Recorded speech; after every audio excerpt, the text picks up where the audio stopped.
सीतम जी, मेरा जो क्वेश्चन है, कुछ लोग मानते हैं कि जो चंवर वंश के लोग हैं जो मरे हुए पशुओं को उठाते हैं और उनकी खाल निकलवाते हैं, ये सुल्तान सिकंदर लोधी ने कराया था। आपका क्या विचार है?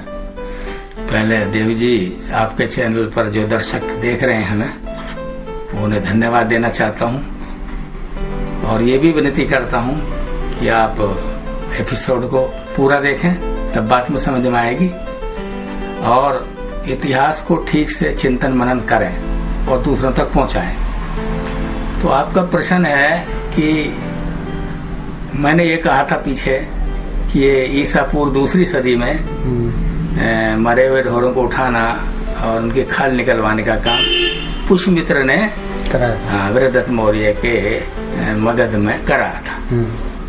और आप प्रश्न कर रहे हैं कि कुछ लोगों का मानना ये है कि सुल्तान सिकंदर लोधी ने करवाया था इनसे ये काम। अब मैं इस पर जो लोग अधूरी जानकारी रखते हैं ना, उन लोग वो लोग मानते हैं ऐसा, जिन्होंने इतिहास पढ़ा ही नहीं, सुन लिया कहीं से तो कह दिया, या एक किताब पढ़ ली कोई, उसने लिख दिया, उसे मान लिया।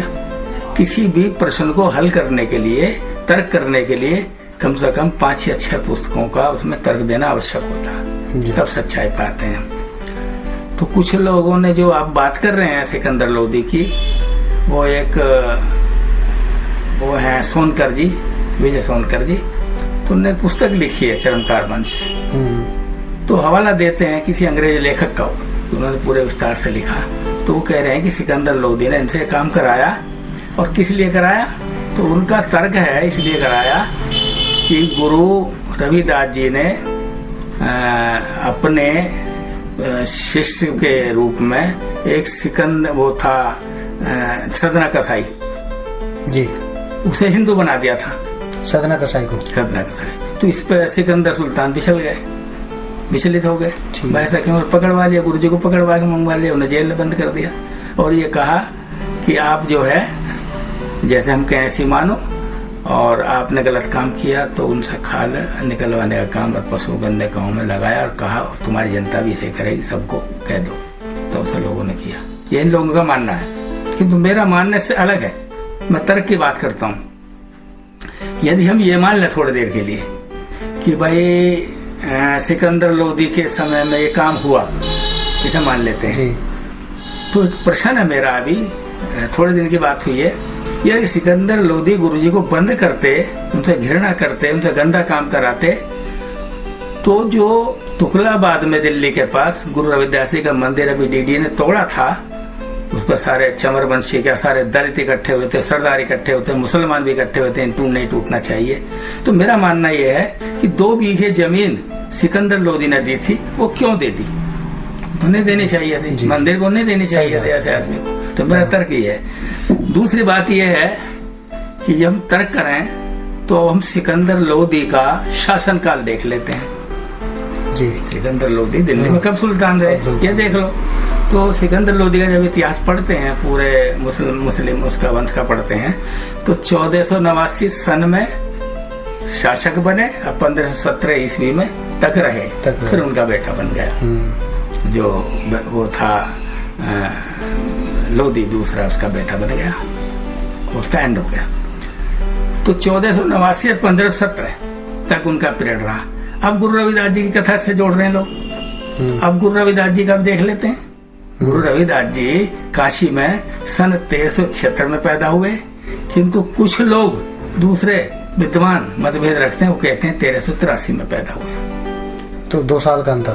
ये जो अंतर रह गया, 2 का नहीं, करीब 7 साल का अंतर रह गया। 7 साल हो गया। अब 1376 सन और 1489 उसके शासक बनने की सन। यदि हम उसमें से इसे घटा दें 1376 में से या 1383 में से 1489 घटा दें, तो कितनी आती है? ये आती है करीब 113 या 106 वर्ष बैठेगी। अगर उसे माने तो 106 बैठेगी, 83 को 76 को मान ले, 113 बैठेगी। गुरु रविदास जी की आयु उस समय 113 वर्ष की थी जब सिकंदर लोधी शासक बने। समझते हैं ना? जब एक आदमी 113 का, 106 का या 100 वर्ष का हो गया, एक मोटी बात है, तो क्या 100 वर्ष तक उस आदमी ने, जो संत था, जो गुरु था, उसने कोई काम ही नहीं किया, कुछ लिखा ही नहीं, कुछ सुनाया नहीं, प्रचार ही नहीं किया, हो सकता है क्या ऐसा? 100 वर्ष तक आदमी ऐसे ही रहे और वो पूजने लगे, लोग उसे मानने लगे, संत शिरोमणि कहने लगे, संत में भक्तमाल में उसमें भक्त 25 में जो हिंदुओं के ग्रंथ है उसमें संत शिरोमणि माना गया गुरु रविदास जी। तो ऐसे मान लिया क्या? तो मेरा मानना यह है कि 100 वर्ष की उम्र तक उन्होंने सारा मांग में रच दिया होगा, सारे दोहे चौपाई रमैनी सब लिख दिए होंगे और वो प्रचार कर रहे होंगे, प्रचार चल रहा था ये। और अगर हम ये इस बात को मान लें कि उनका प्रचार कर रहे थे, उनका प्रचार चल रहा था, तो गुरु रविदास जी की एक वाणी है, तो वो कहते हैं उसमें, मेरी जात के ढोर ढूंढता कूट भांडला नीति बनारस आशा पासा विप्र प्रधान मोहे करे दंडवत आके शरणा ही रह दासा। ये गुरु रविदास जी का वचन है। वो कहते हैं मेरी जात के ढोर ढूंढता, मेरी जात के लोग मरा हुआ ढोर ढोते हैं, समझ रहे आप? और दूसरा कूट भांडला, उसे कूट के चाम तैयार करते हैं, चमड़ा बनाते हैं। कहाँ के लोग? नितई बनारस आसा पासा, बनारस के आसपास के जितने भी गांव समारोह के वो इस काम को कर रहे हैं। किंतु वो कहते हैं मुझे लोग नमस्ते करते हैं आके, विप्र प्रधान मोहे करें दंडवत, ब्राह्मण लोग मुझे नमस्कार करते हैं, आके शरणा ही रहता था। क्यों? क्योंकि मैंने वो काम छोड़ दिया है, मैंने अच्छा काम पकड़ लिया, उपदेश देना काम पकड़ लिया, ज्ञान का काम पकड़ लिया, लोग मुझे नमस्ते करते हैं। वो गंदा काम कर रहे हैं इसलिए उन्हें लोग नीच मानते हैं। अब ये बताइए मुझे आप कि जब गुरु रविदास जी ऐसा बोल रहे थे 100 वर्ष तक, अगर ये भी मान ले हम कि 30 वर्ष की आयु से या 25 वर्ष की आयु से 20 वर्ष की आयु से उन्होंने प्रचार करना शुरू करा होगा, तो 80 साल हो गए इस बात को कहते उन्हें कि भाई इस वजह से हुआ। तो उस समय मरा हुआ ढोर लोग उठा रहे थे जब रविदास जी ने कहा था। और वो सिकंदर की बात आती है 113 वर्ष की, 106 वर्ष की या 100 वर्ष की उम्र बात की, तो बात कैसे लागू होगी? उसने कर दिया। उनकी वाणी झूठ थोड़ा ही है, गुरु ग्रंथ साहिब में पढ़ लो, लिखी है वाणी। तो इस प्रकार से जो आपने प्रश्न किया उसका यही निर्णय निकलता है कि ये काम जो है पहले से ही हो रहा था। और मैं उन्हें बता चुका हूँ पिछले एपिसोड में कब से हो रहा था। तो ये पहले से हो रहा था और सिकंदर लोधी ने किया, बल्कि उन्होंने तो 2 बीघे जमीन देके गुरु रविदास जी का मंदिर बनाया, दिल्ली के अंदर आंदोलन चला, दिल्ली के अंदर जो है, दिल्ली के अंदर। तो ये बात रफू हो जाती है। सीतम जी, अपने एपिसोड को आगे बढ़ाते हुए क्वेश्चन और करते हैं, जो चंवर वंश के लोग थे तो उनको अछूत कैसे बनाया गया? बढ़िया प्रश्न है। ये तो हम बता चुके कि वो काम उस समय चल रहा था, किंतु अछूत नहीं कहला रहे थे, अछूत नहीं संज्ञा नहीं दी गई, शूद्र थे ना। चौथी श्रेणी में तो अछूत जो बने थे वो कब और कैसे क्यों बने? तो 4वीं सदी में इतिहास कहता है कि गुप्त राजाओं का शासन इस भारत में चल रहा था। गुप्त राजाओं, समुद्रगुप्त और चंद्रगुप्त, चंद्रगुप्त पहले हुआ था, तो उनका शासन चल रहा था लोगों का। और अभी तक उन शासन तक पीछे से लेके तो यज्ञ होते थे, ब्राह्मण लोग की यज्ञ करते थे और यज्ञ में पशुओं को मारा जाता था और उनके मांस को फिर भूनकर खाया जाता था और सभी लोग खाते थे, चाहे ब्राह्मण हो, क्षत्रिय हो, वैश्य हो, सभी लोग खाते थे, शूद्र भी खाते थे। अंतर सिर्फ इतना था कि ब्राह्मण लोग, क्षत्रिय लोग, वैश्य लोग उस मांस को खाते थे जो यज्ञ के नाम पर गाय काटी जाती थी, भैंस काटी जाती थी, घोड़े काटे जाते थे, बकरी काटी जाती थी, यज्ञ के नाम पर, पूजा पाठ के नाम पर। किंतु शूद्र जो थे वो कैसा खा रहे थे कि जो बचा उन्होंने फेंक दिया, वो उसे खा रहे थे मरे हुए को। किसी शिकारी ने मार दिया, छोड़ गया, उसे खा रहे थे। किसी दूसरे जानवर ने मार दिया, एक जानवर, उसे खा रहे थे उठाकर। किसी पक्षी ने मार दिया, उसे खा रहे थे। अर्थात वो लोग ताजा मांस खा रहे थे और वो लोग मरा हुआ। अंतर इतना था, किंतु मांस चल रहा था। और इस बात को आप ठीक से यदि विस्तार से पढ़ना चाहें तो डॉक्टर अम्बेडकर संपूर्ण वांग में खंड 14 पृष्ठ 120 और 122 पर लिखी हैं।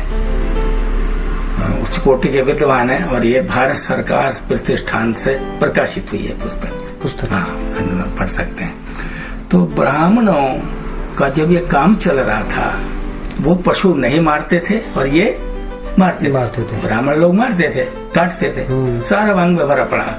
बहुत सारा पिछले एपिसोड में मैंने आपको बताया, जो पुराणों में सब वर्णन है पूरा कि श्राद्ध करो तो उसमें मांस होना चाहिए गाय का, और इतने दिन तक पितर तृप्त रहेंगे खाने से, इतने दिन तक फायदा होगा, चिकना होता, बढ़िया होता। तो इस प्रकार से जब चल रहे थे तो क्योंकि पशु घट रहे थे, कुछ लोग तो पशुदान में दे रहे थे स्वच्छा से यज्ञ के नाम पर, जिनकी आस्था थी। कुछ लोग धनवान लोग थे, वो भी दे रहे थे, कोई फर्क नहीं पड़ रहा। किंतु मनुस्मृति में नियम है, यदि कोई पशु को राज्य से ना दे तो जबरदस्ती ले लो धर्म के काम में। अच्छा। हाँ। तो इस प्रकार से जो गरीब लोग थे, जिन पर 2-4 भैंस होती थी, 2-4 गाय होती थी, तो अड़ी भीड़ में उनसे भी ले जाने लगा तो पशु कम हो गए तो साधन ही ये था परिवार का। अब जब कम हो गए तो दूसरी चीज भी कमी होगी, दूध कम हो गया, घी कम हो गया, दही कम हो गई, ये पौष्टिक चीजें जितने परिवार में खाने रहे, सब जब पशु नहीं रहे तो वो भी कम पड़ गई। इस कारण से जनता ने उन ब्राह्मणों को, सब ब्राह्मणों को नहीं, सभी ब्राह्मण नहीं खाते थे, उन ब्राह्मणों को जो पशु काटते थे, यज्ञ में खाते थे, उनका आदर करना छोड़ दिया, सत्कार करना छोड़ दिया। अच्छा। और दूसरी तरफ जो थे बौद्ध लोग, जिनकी बात मैं पहले कह चुका हूँ, वो अपना धर्म फैला रहे थे। वो लोग कह रहे थे कि हिंसा मत करो, जीव मत सताओ, जीव को मत मारो। और वो लोग जो बौद्धिस्ट थे, जो चल रहे थे, उन्होंने भी वो मरा हुआ मांस खाया जो अपने आप मिल गया, पढ़ा में मिल गया, शिकार से मिला, मार के काट के नहीं, मना करते थे। इसलिए कि भाई गाय बढ़ेंगी और घी दूध दही बढ़ेगा, तो जनता ने उनका आदर करना शुरू कर दिया, उनका आदर घटा दिया। उनकी रोजी रोटी छिन गई, कोई यज्ञ नहीं करवाता, कोई हवन नहीं करवाता थे, ठीक है लोग नहीं है तो, क्योंकि उधर भगवान बुद्ध का प्रचार जो शिष्य थे वो चल रहे थे, अनुयायी थे, बढ़ रहा था, तो अच्छा लगा लोगों को, भाई मना करते हैं जी हत्या के लिए, तो उनका आदर होता। अब ब्राह्मण वर्ग के सामने एक बड़ी समस्या आई कि यार हमारा आदर नहीं हो रहा, इस व्यक्ति ने घटवा दिया, धर्म वाले ने घटवा दिया, तो जो इनके क्या किया जाए, इनसे बदला लेना चाहिए। कोई बात उनकी नहीं है, कोई भी हो, जो डिफीट होगा, मारा हुआ होगा, पराजित होगा, तो कभी न कभी तो शोला जागेगा, जब भी मौका मिलेगा वो मार करेगा और इसको देगा, ऐसा करना चाहिए। तो इन्होंने क्या करा, एक प्लानिंग बनाई उस मांसाहारी ब्राह्मण वर्ग ने कि ऐसा करो, इनसे आगे बढ़ने के लिए, अपनी पुरानी स्थिति मानने के लिए, सत्कार मानने के लिए, तुम मांस खाना छोड़ दो। अच्छा। मांस ही खाना छोड़ दो, फिर हम मांसाहारी रहेंगे। ये तो प्रचार ये कर रहे हैं किंतु मांसाहारी हैं ये, हम रहेंगे नहीं तो हमारा आदर सत्कार बढ़ जाएगा। और बौद्ध लोग, शूद्र लोग, ये सब खाते ही रहे, ये समझे नहीं उनकी चाल को कारण क्या है, इसमें क्या है करना। तो जब खाते रहे उनका आदर तो होने लगा वापस, किंतु ये खाते रहे। अब इनकी सम्मान कैसे घटे, तो गुप्त राजाओं से इन्होंने कानून बनवाया कि जो मांसाहार करेगा, मांस खाएगा गाय का, वो पापी होगा, पापी ठहरा जाएगा। अच्छा। कानून बना दिया गया। अब बौद्ध लोग ये सोच रहे थे, चंवरवंशी लोग ये सोच रहे थे, हम मारते थोड़ा ही हैं, हमारा गाय का पाप, हम तो शुरू से पाप नहीं करते हैं, हम तो उस पाप किए हुए को ठिकाना लगा देते हैं और गंदगी नहीं फैले और समाज में महामारी नहीं फैलेगी, तो खाते रहे फिर भी। तो फिर उन्होंने दूसरा कानून बनवाया गुप्त राजाओं से 5वीं सदी में। अच्छा। 100 वर्ष बाद दूसरा कानून बनवाया कि जो व्यक्ति गाय को पूज्य नहीं मानेगा, माता नहीं मानेगा, उसे दंडित किया जाए। तो प्रिय दोस्त, यदि वीडियो से थोड़ा भी ज्ञान मिला हो तो वीडियो को लाइक करके चैनल को सब्सक्राइब जरूर करें और बेल आइकन प्रेस करें। मिलते हैं किसी अन्य वीडियो के साथ। जय भीम, नमो बुद्धाय।